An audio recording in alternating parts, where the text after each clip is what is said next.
Hello and good evening. My name is Chakraborty and I am an assistant professor in English. Today I am going to be making a presentation on the theme of female emancipation in Charlotte Bronte's novel Jane Eyre. Jane Eyre is a typical Victorian novel that was published in the year 1847. The importance of Jane Eyre lies not only in the fact that it was written by a Victorian women novelist named Charlotte Bronte, but in the fact that it deals with an extremely important theme, that of female liberty or independence or emancipation, which was a raging debate in the particular period when the novel was written.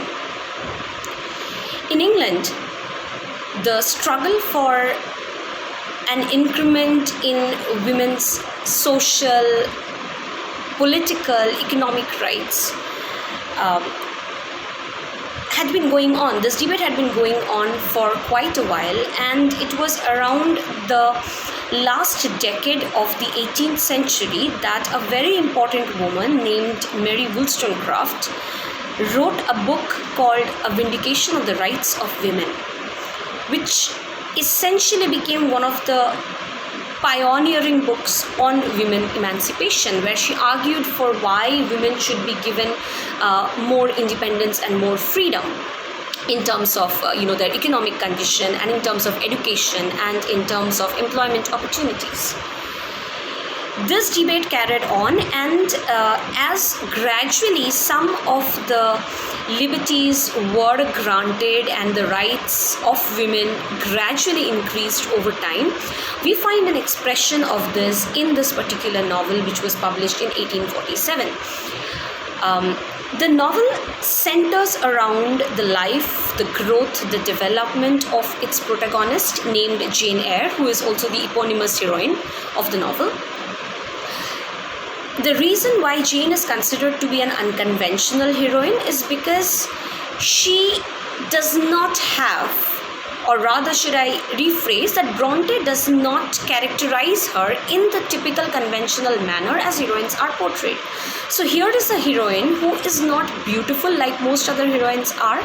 She is also an orphan girl, and she does not have any money, any wealth, any familial connections, anything that would help develop her prospects in the world out there.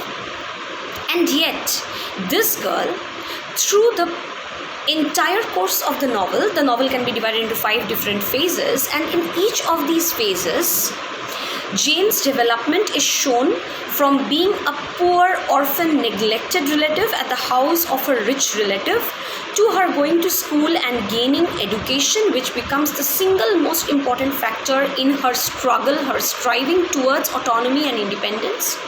From there on to Thornfield Hall, where she goes and meets, the hero of the novel, Mr. Rochester, whom she has a romantic relationship with. And the later 2 parts, where all the hurdles towards their relationship are gradually resolved, and it ends on a typical positive, happy ending, where the hero and the heroine end up getting married.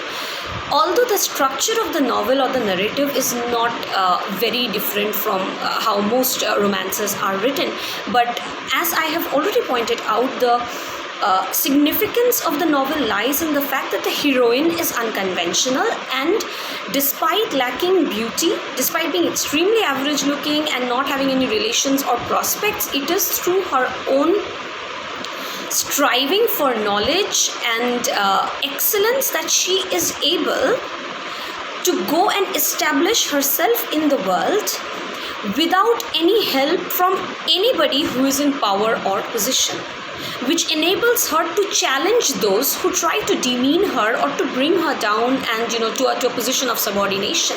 So the novel's ending, although it ends in marriage, it ends with the declaration where Jane states that I and Mr. Rochester, my husband, are equal partners. So this in itself was quite an advancement, a progress in terms of the mindset, the mentality of the people of the era in which this novel belongs, because women in the institution of marriage were essentially subordinated to the dominion of the male counterparts. So here is a declaration of two people who are in love and who are married and who are equal partners. So despite lacking all of the things that a novel's heroine is generally expected to have, Jane nevertheless carries herself forward to that level where she is able to become and carve a niche for herself, to become a name by herself, which is why Jane Eyre has been prescribed in syllabuses all over the world, in the undergraduates and sometimes even in the postgraduate level. So that is the Victorian background of the text, which remains an extremely important text written by a Victorian woman novelist, and which still remains relevant today because of its engagement with the theme of women's emancipation or liberation. Thank you so much.